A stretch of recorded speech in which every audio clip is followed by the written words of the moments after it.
Hello everyone, welcome back to online studio. देखिए, ये जो हमने सीरीज स्टार्ट किया है जिसमें आपको मॉडर्न हिस्ट्री के 300 मोस्ट इंपॉर्टेंट एमसीक्यू दिए जाएंगे जो कि आपके आने वाले सभी एग्जाम के लिए बहुत ज़्यादा इंपॉर्टेंट रहने वाला है। अगर आपने इस सीरीज़ का पहला वीडियो नहीं देखा है तो मैं रिकमेंड करूँगा कि आप उसको ज़रूर देख लीजिए, और साथ में मैंने प्लेलिस्ट बना दिया है, आप वहाँ से प्लेलिस्ट के थ्रू भी सारे वीडियोज़ को देखते रहिएगा। और पीडीएफ की बात की तो मैं अपने टेलीग्राम पर पीडीएफ अपलोड कर दूंगा, तो इसको आप जाकर के पीडीएफ को जो डाउनलोड करना होगा तो हमारे टेलीग्राम से डाउनलोड कर लीजिएगा। तो लिंक नीचे डिस्क्रिप्शन में दिया गया। चलिए शुरू करते हैं। तो सबसे पहला प्रश्न ये है कि किसके मतानुसार मुगल साम्राज्य के पतन का प्रमुख कारण सैनिक अदक्षता थे। यानी ये किसका मत था कि मुगल साम्राज्य का जो पतन हुआ उसमें सैनिक अदक्षता थी। तो करेक्ट आंसर यहाँ पे हो जाएगा ऑप्शन बी, यानी विलियम इरविन जो है ये एक इतिहासकार थे, इनका ही मत था कि जो मुगल साम्राज्य का पतन हुआ उसमें जो मेन कारण रहा वो है इनका सैनिक अदक्षता। तो यहाँ पे पढ़ पाएंगे कि विलियम इरविन ने मुगल साम्राज्य के पतन का कारण मुख्य रूप से उनकी सैनिक प्रणाली की कमजोरी और सैनिकों की अदक्षता को माना है। उनका विचार था कि मुगलों की युद्ध नीति में आई गिरावट, जो कि सैन्य तकनीकों में पिछड़ापन और अनुशासनहीनता ने साम्राज्य को कमज़ोर कर दिया। लेकिन बाकी के जो इतिहासकार थे ऐसा भी मानते हैं, जैसे सर जदुनाथ सरकार मुगल प्रशासनिक नीतियों और औरंगजेब की धार्मिक नीतियों को पतन का कारण मानते हैं। उसी में से एक आते हैं डॉक्टर सतीश चंद्र। इन्होंने आर्थिक संकट और जमींदारी व्यवस्था की असफलताओं को मुख्य कारण बताया। तो इनसे भी क्वेश्चंस बनते हैं, तो ये दो नाम भी याद रखिएगा। इसके बाद हमारा देखिए नेक्स्ट जो प्रश्न आता है कि जजाऊ का युद्ध किन के बीच हुआ था। जजाऊ का जो युद्ध हुआ वो किन के बीच हुआ था। ये युद्ध होता है 1707 में औरंगज़ेब की मृत्यु के बाद, यानी ये एक तरह से कह सकते हैं कि उत्तराधिकारी के लिए ये युद्ध हुआ था, और सही आंसर बनेगा मुअज्जम और आजम के बीच हुआ था। औरंगज़ेब के दो पुत्रों के बीच ये युद्ध हुआ। जजाऊ का युद्ध 20 जून 1757 को मुगल सम्राट औरंगज़ेब की मृत्यु के बाद उत्तराधिकारी के लिए उनके पुत्रों के बीच लड़ा गया था। इस युद्ध में बहादुर शाह प्रथम ने अपने भाई मोहम्मद आजम शाह को हरा करके मुगल साम्राज्य के सिंहासन पर कब्जा कर लिया। बहादुर शाह प्रथम का शासनकाल मुगल साम्राज्य के पतन की शुरुआत के रूप में माना जाता है। देखिए, थर्ड क्वेश्चन बनता है कि वह पुर्तगाली कौन था जिसने गोवा पर अधिकार किया था। तो वो पुर्तगाली कौन थे जिन्होंने गोवा पर अधिकार किया। इनका नाम है अल्फांसो डी अल्बुकर्क। ठीक है, ऑप्शन हम बी को टिक करेंगे। और इस टाइप के जो क्वेश्चन मैं आपके सामने रख रहा हूँ वो ऑलरेडी एग्जाम्स में पूछे गए हैं, तो इन सभी क्वेश्चंस को जितना हो सके अच्छे से याद रखिएगा। भारत में ईस्ट इंडिया कंपनी का पहला गवर्नर जनरल कौन था। तो भारत में ईस्ट इंडिया कंपनी का पहला गवर्नर जनरल जो थे वह ऑप्शन यहाँ पे हम गवर्नर जनरल की बात कर रहा है ना, तो कंपनी का पहला गवर्नर जनरल बनाया गया था वारेन हेस्टिंग्स को। तो यहाँ पे हम सी को टिक करेंगे। तो यहाँ पे आप देख सकते हैं कि भारत में ईस्ट इंडिया कंपनी का पहला गवर्नर जनरल वारेन हेस्टिंग्स हुआ। कार्यकाल इनका 1773 से 1785 तक था। और आप जानते हैं कि वारेन हेस्टिंग्स जो है 1773 के रेगुलेटिंग एक्ट के तहत बंगाल के पहले गवर्नर जनरल नियुक्त किए गए, यानी कि बंगाल के गवर्नर को गवर्नर जनरल बनाया गया। तो ये चीज़ ध्यान में रखिएगा। भूमिका जो है इनकी, उन्होंने ईस्ट इंडिया कंपनी के प्रशासनिक ढांचे में सुदृढ़ किया और बंगाल में कंपनी के नियंत्रण को मजबूत किया था। साथ ही साथ प्रशासनिक सुधार की बात करें तो दीवानी और फौजदारी अदालतों की स्थापना की, राजस्व व्यवस्था में सुधार किए और भारतीय परंपराओं के अध्ययन में योगदान दिया। वारेन हेस्टिंग्स के बारे में आप बहुत कुछ जानते ही हैं। साथ ही साथ ये भी याद रखिएगा पिट्स इंडिया एक्ट 1784 इनके समय का था, वो बहुत इंपॉर्टेंट है, कई बार पेपर में पूछा भी गया। नेक्स्ट आता है कि जलियांवाला बाग जो हत्याकांड है 1919 में हुआ था। इसका कथन दो दिया गया कि रॉलेट एक्ट के विरोध में सभा करने पर जनरल डायर ने फायरिंग करवाई थी। तो यहाँ पे अगर कथन एक और कथन दो दोनों को देखा जाए तो कह सकते हैं कि दोनों कथन सही है, और कथन एक का सही स्पष्टीकरण भी होता है। ठीक है, कि क्यों हुआ था, तो इसका यहाँ पे आप जवाब देख सकते हैं। तो करेक्ट आंसर ऑप्शन ए हो जाता है। चलिए इसके बाद आगे बढ़ते हैं। थोड़ा सा एक्सप्लेनेशन यहाँ पे दिया गया, आप आराम से देख सकते हैं। नेक्स्ट आता है कि किस अधिनियम के तहत अंग्रेजों ने डिवाइड एंड रूल की नीति को औपचारिक रूप से लागू किया। किस अधिनियम के तहत अंग्रेजों ने डिवाइड एंड रूल की नीति को औपचारिक रूप से लागू किया। ऑप्शन बी 1909 का मार्ले मिंटो सुधार अधिनियम जो है इसके तहत। ऑप्शन बी को टिक करेंगे। मैं आपको बता दूं कि 1909 के पार्लियामेंटो सुधार के तहत मुसलमानों के लिए पृथक निर्वाचन प्रणाली की व्यवस्था भी की गई थी, जिससे डिवाइड एंड रूल की नीति को संस्थागत रूप कर दिया गया। नेक्स्ट आता है कि अगस्त प्रस्ताव 1940 के तहत क्या वादा किया गया था। 1940 के तहत जो अगस्त प्रस्ताव 1940 है, इसके तहत ये वादा किया गया था कि द्वितीय विश्व युद्ध में भारतीय सहयोग के बदले में भविष्य में डोमिनियन स्टेट देना हो। तो यहाँ पे हम बी को टिक करेंगे और इसके बारे में थोड़ा सा और अच्छे से जानते हैं। अगस्त प्रस्ताव 1940 को ब्रिटिश सरकार ने द्वितीय विश्व युद्ध के दौरान भारतीयों के समर्थन के बदले में पेश किया था। इसे तत्कालिक वायसराय लॉर्ड लिनलिथगो ने 8 अगस्त 1940 को घोषित किया। स्वशासन यानी कि डोमिनियन स्टेट देने का जो वादा किया गया था, ब्रिटिश सरकार ने भारत को युद्ध के बाद डोमिनियन स्टेट देने का आश्वासन दिया, जिसका अर्थ है कि भारत को आंतरिक मामलों में स्वशासन मिलेगा, लेकिन वह ब्रिटिश साम्राज्य का हिस्सा बना रहेगा। ये जो कि इस तरह का वादा किया गया था। नेक्स्ट आता है कि सविनय अवज्ञा आंदोलन नमक कानून के उल्लंघन के विरोध में शुरू किया गया। और कथन 2 है कि महात्मा गांधी ने दांडी यात्रा के दौरान नमक कानून तोड़ा। अब आपको ये बताना है कि सही क्या होगा। तो देखिए, कथन 1 और कथन 2 दोनों को अगर ध्यान से देखोगे तो दोनों कथन सही है और कथन 2 एक का सही स्पष्टीकरण भी हो जाता है। सविनय अवज्ञा आंदोलन का ही एक पार्ट था, जो कि यहाँ पे आप देख सकते हो, नमक सत्याग्रह जो स्टार्ट हुआ, दांडी मार्च जिसे हम कहते हैं। और दांडी मार्च स्टार्ट कब हुआ था सभी को पता है, जो कि 12 मार्च 1930 को स्टार्ट होता है और 6 अप्रैल 1930 को जाकर के ये समाप्त होता है। तो ये चीज़ याद रखेंगे। नेक्स्ट हमारा बनता है कि निम्नलिखित में से कौन सा समाचार पत्र महात्मा गांधी द्वारा प्रकाशित किया गया था। महात्मा गांधी जी द्वारा जो प्रकाशित होता था वो समाचार पत्र कौन सा है, तो हरिजन, यंग इंडिया और इंडियन ओपिनियन। तो यहाँ पे हम डी को टिक करेंगे, उपरोक्त सभी।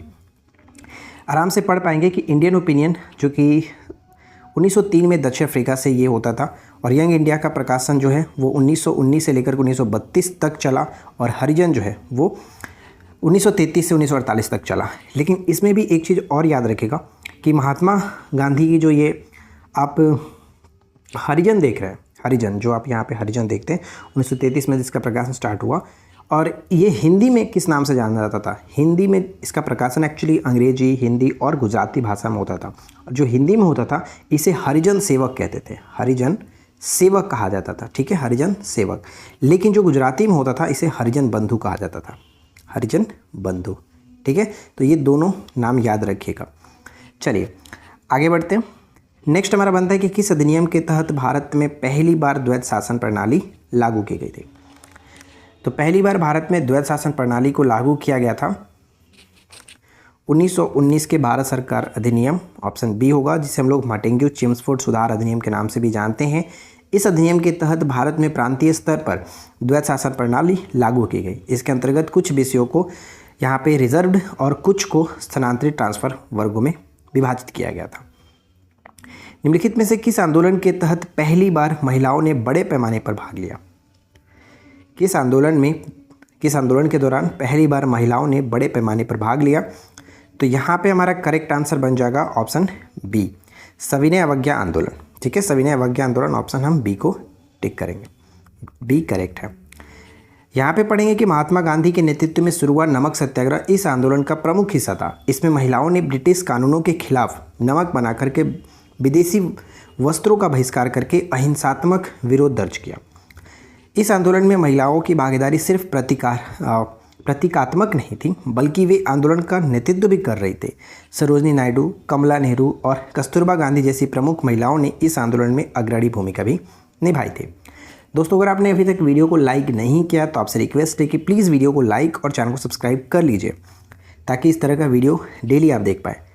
लाहौर अधिवेशन 1929 में भारतीय राष्ट्रीय कांग्रेस के अध्यक्ष कौन थे। बहुत ही सिंपल सा क्वेश्चन है। आपको पता ही है कि ये जो अधिनियम है, मतलब ये जो कांग्रेस का अधिनियम था, क्यों फेमस है। पूर्ण स्वराज का जो लक्ष्य था, यहाँ पे लाहौर अधिवेशन जवाहरलाल नेहरू की पहली अध्यक्षता में ये की गई थी। तो यहाँ पे सी हो जाता है। पढ़ पाएंगे, आराम से पढ़ लीजिएगा। नेक्स्ट प्रश्न पे नज़र डालते हैं कि क्रिप्स मिशन 1942 का मुख्य उद्देश्य क्या था। क्रिप्स मिशन 1942 का मुख्य उद्देश्य क्या था। तो भारत को युद्ध में सहयोग के लिए डोमिनियन स्टेट का प्रस्ताव देना। तो यहाँ पे हम बी को टिक करेंगे। सुगौली की संधि 1816 किन के बीच संपन्न हुई थी? सुगौली की संधि, सुगौली की संधि ईस्ट इंडिया कंपनी और नेपाल जो गोरखा थे। ऑप्शन ए करेक्ट आंसर बन जाएगा, ये याद रखिएगा। अंग्रेजों का सर्वाधिक विरोध किसने किया था? अंग्रेजों का सर्वाधिक जो विरोध किया गया वो मराठों ने किया था। यहाँ पे डी बिल्कुल सही आंसर हो जाएगा, मराठों ने। ब्रिटिश सरकार भारतीयों को आधुनिक शिक्षा देना चाहती थी, इनमें उनका क्या उद्देश्य था? ब्रिटिश सरकार जो थी वो भारतीयों को आधुनिक शिक्षा देना चाहती थी, इनमें उनका क्या उद्देश्य था? इसका उद्देश्य ये था कि भारत में अपनी राजनीतिक सत्ता की नींव सुदृढ़ करना। अकॉर्डिंग टू ऑप्शन हम यहाँ पे ए को टिक करेंगे, जो कि सही तरीके से डिफाइन कर सकता है क्वेश्चन को। वह अंग्रेज जिसने सम्राट जहांगीर के साथ जहांगीर के दरबार में आकर के भेंट की थी, वो कौन थे? तो sir Thomas Roe. Sir Thomas Roe जो थे वो जहांगीर के दरबार में आकर के इन्होंने भेंट किया था। साथ ही साथ ये भी याद रखिएगा कि ब्रिटिश ईस्ट इंडिया कंपनी की ओर से वो भारत आए थे और 1615 में मुगल सम्राट जहांगीर के दरबार पहुंचे और उन्होंने जहांगीर से व्यापारिक अधिकारों के लिए अनुमति की मांग की थी। अल्बुकर्क ने गोवा को 1510 में किससे छीना था? अल्बुकर्क ने गोवा को 1510 में किससे छीना था? तो बीजापुर के सुल्तान से। बी होगा, बीजापुर के सुल्तान। प्रथम आंग्ल मराठा युद्ध की समाप्ति किस संधि के द्वारा की गई? प्रथम आंग्ल मराठा युद्ध की जो समाप्ति की जाती है किस संधि के द्वारा? तो हम जानते हैं कि 3 मराठा युद्ध हुआ था। प्रथम जो स्टार्ट होता है वो सूरत की संधि 1775 के द्वारा, ख़त्म होता है वो है सलबाई की संधि 1782 में। यहाँ पे सी हो जाता है करेक्ट आंसर, सलबाई की संधि के द्वारा समाप्त होता है।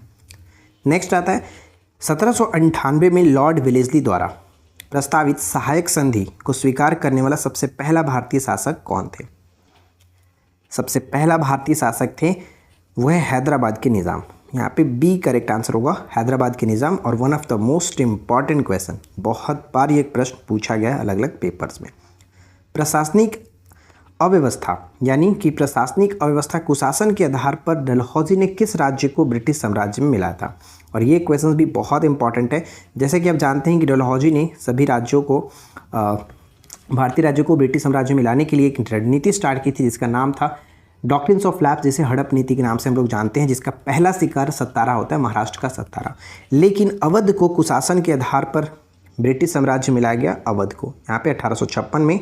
तो ए करेक्ट आंसर बनेगा। भारत में आधुनिक शिक्षा प्रणाली की नींव किससे पड़ी? आधुनिक शिक्षा प्रणाली की नींव किससे पड़ी? तो 1835 के मैकाले के मिनट जो है, लॉर्ड मैकाले का मिनट, यहाँ पे हम बी को टिक करेंगे।